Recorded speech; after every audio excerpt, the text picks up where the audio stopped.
So the second chapter of Bhagavad Gita is entitled The Constitution of the Soul and Understanding Our True Self, Our Relationship with the Supreme Lord.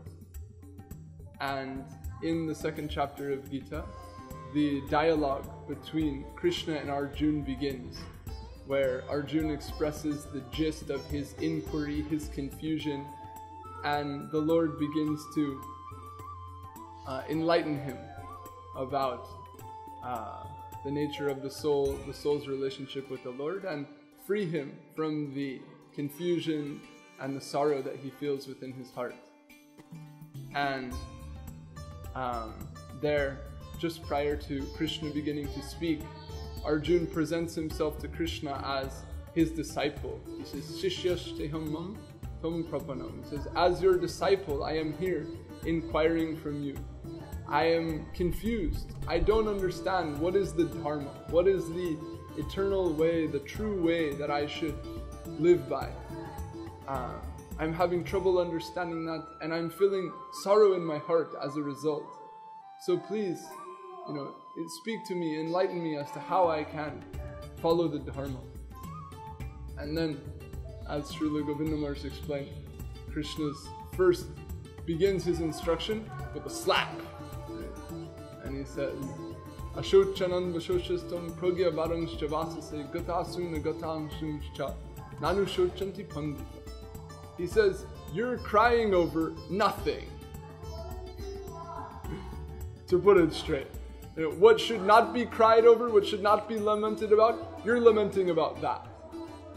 Gatasuna gatasumscha nanu shochanti pandita. You should not lament for what is living or what is dead, for what has passed or what is to pass in the future. Lament over neither of these things. So the first statement of Krishna, right, is he's saying, don't doubt the way things are. Rather, learn, read into them some deeper harmony. And then he begins to explain. And he says, Natvevaham jatu nasham natom neme janadipa nachaiva nabhavishami sarve mayam athapuram. He said, never was there a time that you did not exist. Never was there a time that I did not exist. And never was there a time that all of the souls in this world did not exist. And never in the future shall any of us cease to be. So if we shorten that, what is he saying? We're all in it together. You're here, I'm here, everybody's here, nobody's going anywhere. So, in gist, right, I can express my personal experience. When I first read the Bhagavad Gita, this was the first verse that stuck out to me. And I thought, how wonderful, right? How much peace can come into our hearts by seeing, we're eternal, the Lord's eternal, and our relationships are eternal. Despite all the chaos, all the confusion, all of the things going on around us in this world, these eternal relationships and our eternal identities cannot be removed. So then, we see the Lord, by explaining this to us, He's calling out to us. He's reaching out to us. And He's saying, I'm here. You're here. You've been going on for so long, forgetting me. Remember me. Think about me. Turn your attention towards me. And all your sorrow will be dispelled. And then He begins to explain, how can we understand this, right? It's contrary to our conventional idea of I was born at this time, I have this name, this gender, this economic status, this type of passport, and inevitably within a certain number of years I will pass away and I may suffer from these type of diseases along the way. How do we leave this, all of the confines, this box of thinking known as the world? And to begin to address this, the Lord says, Dehosmin jata dehe komaram jovanam jara tatra dehantara diro tatra namuyati. He says that the wise, they're not bewildered by anything in this world. As they see that the soul, it is born into a body. That body goes through the stage of being young, the stage of being old, the stage of being near death, and then eventually dying. They see the cycling of the cycles within nature, and they see the changing of the body. But they see at the same time that the soul has not been harmed at all. So they don't have anything to lament over. They don't have anything to be bewildered by, right? The Lord begins, don't cry over what you should not cry over. Anything that's born is destined to die. This is later stated there, right? So why should we be upset about that which is inevitable? Right? Should we invest all of our entire prospect, our entire notion of fulfillment and happiness in that which is inevitably subject to destruction? Is that wise? Is that a great foresight? I'll become completely attached and concerned with something that will inevitably be destroyed. Is this an intelligent approach? No. Right? So the Gita is saying, see that the soul is eternal. The soul's relationship with the Lord is eternal. Focus there. And then what do we do with this world? Okay, we can say these big words, but we're still here. So then the Lord tells you very straight what to do. Right? Puts it very bluntly. This is Matra Sparshas Tukuntaya Shuddhashno Sukha Dukkada Agama Payino Nityas Tangsta Tikshwasha Bharati. He says, just put up with it. All the coming and going of happiness, heat, cold, happiness and distress, honor and dishonor, fame, infamy, all these different cycles that we go through, just put up with it. And don't buy into it. Don't become excessively concerned with it.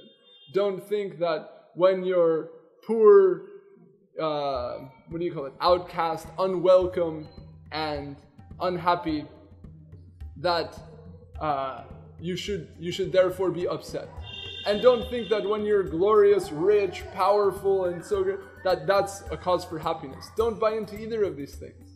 See that happiness truly only comes from the soul. Anything that's temporary and subject to the cycling of this world, don't put your energy there. So then, how do you sum that up in one phrase? Right, then he says, Sama sukha dukkha dhiram somrita tvaya kalpate. He says, so the man, the soul, who is equal, who's equanimous, equipoised within the worldly happiness and worldly distress, he's qualified for nectar. He's qualified for immortality, for spiritual satisfaction. He who can break his identification with the positive and the negative of this plane, they're capable to enter into some higher experience. Nasate vidyate bhavo nabhavo nvidyate sota. Ubayas api dristantas tvanayos tat vadarshivi. The seers of the truth, they understand that which is temporary, actually it doesn't exist. It doesn't exist eternally, so it has no factual existence. And that which does factually exist, it's not subject to destruction. So they have no regard for these things. Their entire focus is solely on the necessity of the soul's relationship with the Lord. They then taste some type of amrita, some type of nectar within that relationship. And that is what the Gita ultimately leads to. And so many things are later described to explain that relationship and what type of joy, what type of exhilaration is felt in that relationship. But first, the nature of the self is explained, and then more in specific detail, right? The soul cannot be burned, it cannot be wet, it cannot be dried, it cannot be harmed by any cycling of material nature. Air, water, earth, fire, no movement or permutation of any of these things can harm the existence of the soul. So, boil it down. There's nothing to fear. You have nothing to fear in this world. But we don't buy it. We don't believe it. We don't follow it. We're attached. Why? Right? Later, the Lord says, when you have attachment for things, you have desires for them. And when they're removed from you, you become frustrated. When you become frustrated, you become angry. When you become angry, you become bewildered. And you're lost in illusion. So the sole cause of fear is attachment to things that don't belong to us, that are temporary. Be it our body, be it our identity, be it our ego's, fanciful notion of happiness. But in fact, there's nothing to fear in this world. The soul cannot be harmed by anyone.